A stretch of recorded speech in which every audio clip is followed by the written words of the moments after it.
जय श्री हरि भक्तों, अपने पूर्व जन्मों के भी सभी कर्मों के लिए जो भी हमें पीड़ाएं प्राप्त होती हैं, जो भी हमें दुख प्राप्त होते हैं, उन सबको दूर करने का एक बहुत ही सुंदर उपाय है वरुथनी एकादशी का व्रत।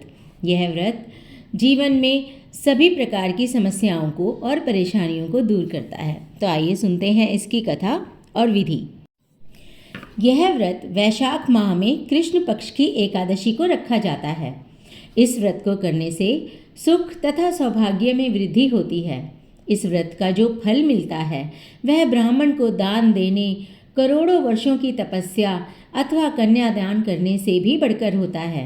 इस व्रत को जो भी व्यक्ति करता है उसे परनिंदा से बचना चाहिए, दातुन नहीं तोड़नी चाहिए, क्रोध नहीं करना चाहिए और झूठ तो कतई नहीं बोलना चाहिए। इस व्रत में तेल से बना भोजन वर्जित होता है।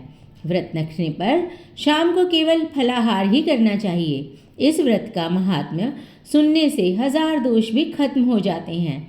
यह उत्तम फल देने वाला व्रत कहा गया है। तो सुनिए पूरी कथा और जुड़े रहिए। प्राचीन समय की बात है। नर्मदा नदी के तट पर एक महान राजा राज्य करते थे। उनका नाम था माधांता। राजा बहुत धर्मात्मा, दयालु और न्यायप्रिय थे। वे भगवान विष्णु के परम भक्त थे। एक दिन राजा वन में तपस्या कर रहे थे। तभी अचानक एक भयंकर जंगली भालू वहां आ गया। भालू ने महाराज पर हमला कर दिया और उनके पैर को बुरी तरह से घायल कर दिया। राजा ने कोई प्रतिकार नहीं किया क्योंकि वे तपस्या में लीन थे। राजा का पैर नष्ट हो गया। वे बहुत दुखी हुए और सोचने लगे कि मैंने ऐसा कौन सा पाप किया जिसकी ये सज़ा मिली। तब महाराज महान ऋषि के पास गए।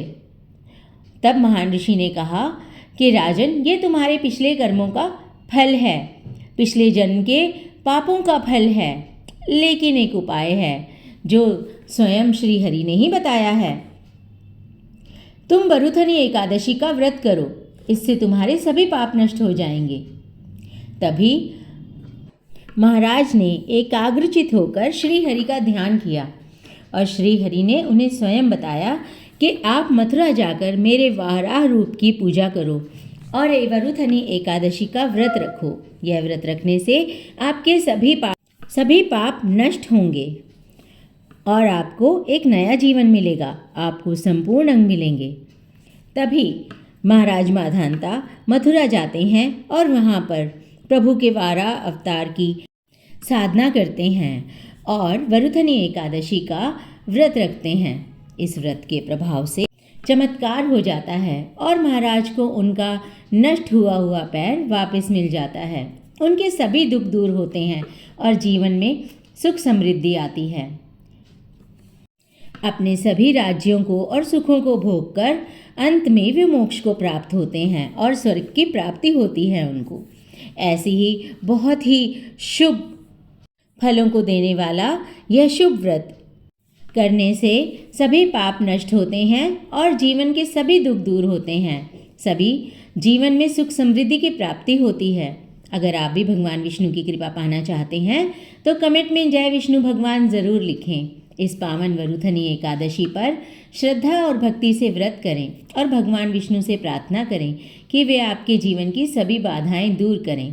भगवान ने जिस प्रकार राजा मेधांता के सभी दुखों को दूर किया, ये कथा श्रवण करने वाले, कहने वाले और सभी प्राणी जो विष्णु भगवान को स्मरण करें उनके सभी दुख दूर हों, ऐसी ही हम श्री हरि से प्रार्थना करते हैं। जय श्री हरि। इसके साथ ही हम जानेंगे भगवान विष्णु को प्रसन्न करने का उपाय। वरुथनी एकादशी पर भगवान विष्णु को प्रसन्न करने के लिए पूजा के दौरान ताजे गन्ने के रस से श्री हरि का अभिषेक करें। शास्त्रों के अनुसार ऐसा करने से आर्थिक संकट से मुक्ति मिलती है और धन प्राप्ति के योग बनने लगते हैं। इसी प्रकार माँ लक्ष्मी के मंत्र का जाप भी वरुथनी एकादशी पर करना चाहिए। इस एकादशी पर माता लक्ष्मी जी की पूजा करना फलदायी माना जाता है। इस दिन आप विशेष रूप से ओम श्रीम ह्रीम क्लीम श्री सिद्धिय लक्ष्मी नमः मंत्र का जाप करें। वीडियो को लाइक करें और चैनल को सब्सक्राइब करें। धन्यवाद।